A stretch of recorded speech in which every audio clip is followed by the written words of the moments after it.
All right, guys. This is for all my guys with a Mazda 6. Guys or girls, my bad. Can't be discriminative.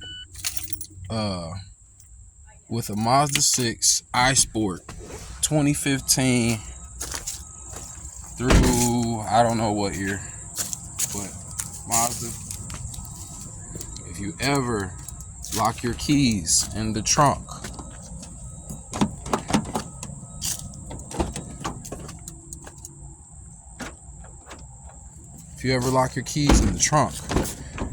and you cannot, or you got your doors open, you got keys in the trunk, everybody says there's no way to get in the trunk from the inside. That is a lie. Can you see down in there? I don't know. Can you see? See that there? That is the lever for the seat latch.